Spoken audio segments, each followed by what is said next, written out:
as well this afternoon, because Carla Ward's side taking on Greece. 3 p.m. is the kick-off time. Delighted to have Méabh De Búrca with us this morning. Good morning, Méabh. How are things? How are you? You're a Galway woman, and you were smiling along to David's predictions, particularly for Connacht there, I think. Yeah, exactly. Yeah, hopefully now. I think the new rules suit Galway, to be honest. So it's definitely more of an exciting sport to watch from a supporter's perspective. It was kind of getting a bit old towards the end of last season. I think people in general were getting frustrated. So it's good to see the kind of the improvements. I think personally, anyway. Yeah, definitely. Night and day in terms of the game to watch. 3 o'clock this afternoon then, Méabh, Greece versus the Republic of Ireland in the Nations League B Group 2. I mean, the 4-0 defeat away to Slovenia in February still kind of rings in most of our minds heading into this game. And, well, you're going to take no game for granted when you have a result that recently that was that poor. Yes, exactly. I think the defeat was quite humbling, maybe in a way, and a bit of a reality check for the squad. We had high expectations. I think going into this Nations League, we walked the last. League B, got 6 wins from 6, and to be honest, I think everyone thought similar going into this, and yeah, it was a bit of a shock, that defeat, the heavy defeat away, but going into this game, yeah, it's one thing that we can be sure of is they're not going to underestimate Greece. We played them relatively recently in that they were in our 2021 Euro qualifying group as well. So we did concede a last minute equaliser in November 2019. So yeah, nearly 6 years ago now. And it'll still be fresh in some of the girls' minds. I think 4 of them played that day. So yeah, definitely won't be taking Greece lightly, but a team ranked 61st in the world, 35 places below us, who would be expecting 3 points at the same time. There was only a handful of players that played that night in 2019 against Greece the last time that are in the squad now, Méabh, but at the same time, against Slovenia the last time out, that humiliating defeat, the youngest player we had on the pitch was Heather Payne, who was not available this window, of course. She is 25. So, there's a lot of talk about the midfield three that Clara Ward picked against Slovenia and how overrun it was. And it did feel at the time, I think it was Karen Duggan who put it quite succinctly on the podcast, that it was like, let's put our 3 best players in the middle and see what happens. Do you imagine something wildly different this afternoon against Greece, or will it be quite similar with a different mentality? I think although Clara has said that she won't change the system, and she was quite adamant about that even after the defeat, I think at the same time we will see personnel changes within the system.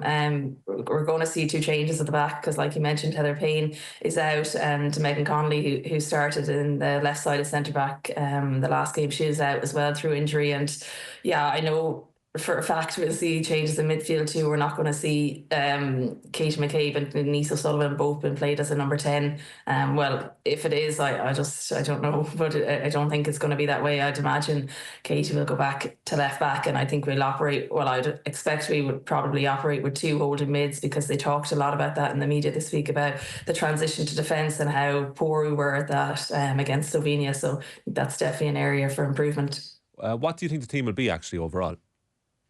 It's hard to know. I mean, you have the likes of Megan Campbell. I think if she's fit, she'll start. Is she fit? Who knows? Because her games with London City Lionesses since that defeat, she's been playing either a half or maximum 55 minutes. So it's hard to know. Is that just managing an injury? And will she be? If she's available, I think she'll play. The likes of Caitlin Hayes hasn't featured much in Carla Ward's plans. I'd expect to probably see her in the back line.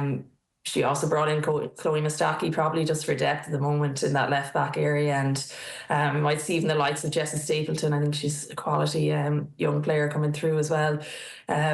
Might see her fit into that back line too. What about Shelbourne's Aoibhinn Clancy? Is there a place for Clancy from the start, or is it more likely because of her area of the pitch and was attacking midfield really that would probably be a bit stacked there, won't it?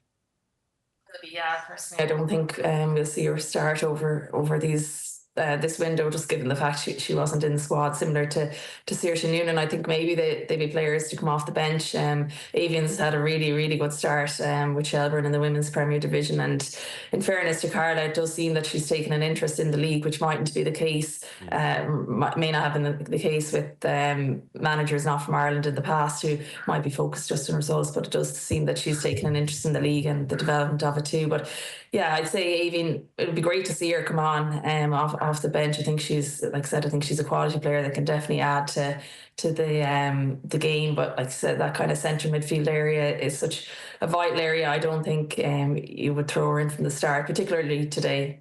Does it feel to you that the Carla Ward era has properly got going yet? Because the Turkey victory was fairly unconvincing. Then you had the Slovenia debacle. But even beyond that, it does still feel like the Colin Healy situation is providing a massive shadow over every time Carla Ward speaks in the media, Maeve, because she comes across as an incredibly impressive speaker and motivator, and she looks like she has the ability to get players on side immediately. There's a relatability to Carla Ward, and she also has the acumen in her CV. But it just feels to me, I don't know what you think, that we're still not really fully committed to this new era.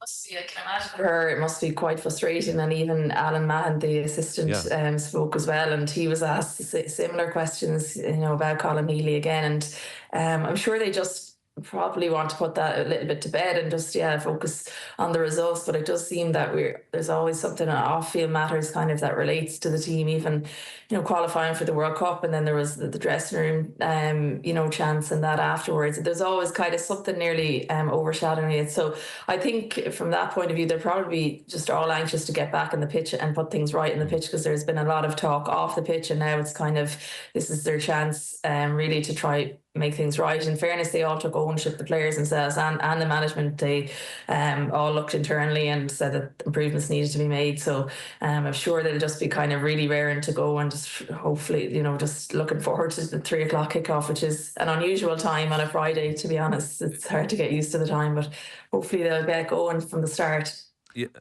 Go on, go ahead. No, I was just on what Colm was saying there, Maeve. Like, have you been encouraged by what you've been hearing from Carla Ward in press conferences? Like, she seems like she certainly knows what she's talking about, and she's talking about the fact that she's putting pressure on herself, because she's saying we absolutely have to get 3 points in this game this afternoon. She's talking about the team being very keen on self-reflection, and that they're critical of themselves when the performances aren't up to speed. Do you like the mood music, I guess, from Carla Ward press conferences so far? Yeah, I do, and it was the big kind of difference in her approaches. I know when she first came in, she talked about World Cup qualification and how that was going to be the kind of measurement for success. But I think that tone has probably changed quite quickly to the talk of that this team is in transition and it's a rebuilding process, which I don't personally agree with, because like Colm mentioned, if you have the youngest player is 25 and has 50 caps, I don't really see it as a starting 11. I don't see it as a team in transition.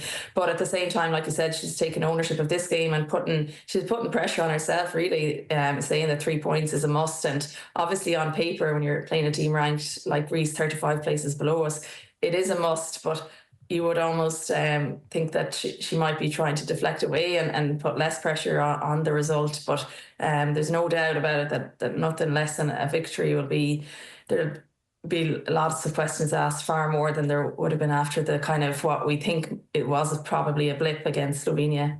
And even though, as you say, Maeve, they are, Greece, so much further below us in terms of the rankings, if you look at their Euro 2025 qualifying campaign, so the top of their group ahead of Montenegro, the Faroe Islands and Andorra, unbeaten record, but then Belgium in the playoffs, they came unstuck, so held Belgium to a scoreless draw at home in the first leg. But then, of course, beaten 5-0 in the return leg. Like if you just took that home leg by itself, this Greece team do have dangers, and maybe dangers that would belie their place in the world rankings.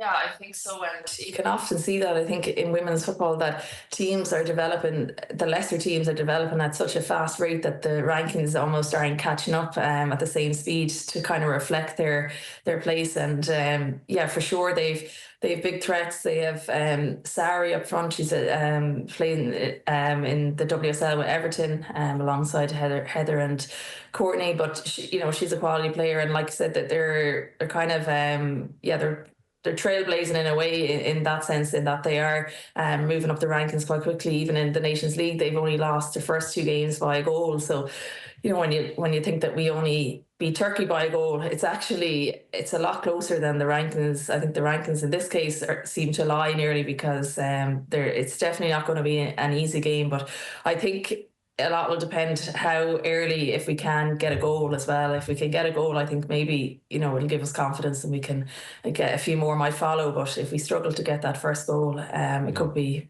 who knows, they could pose us a lot of problems. Yeah, I do wonder about what the short to medium term future of the side is, Maeve, because we're talking about, like, there's often sort of controversy surrounding this side. Definitely with Vera Pauw, obviously, and now with Clara Ward. I actually thought the Eileen Gleeson era was quite stable in comparison, because in the League B games we won all 6. Then we got promoted and lost, was it every game until the France game at Páirc Uí Chaoimh. So, like, that was a great occasion.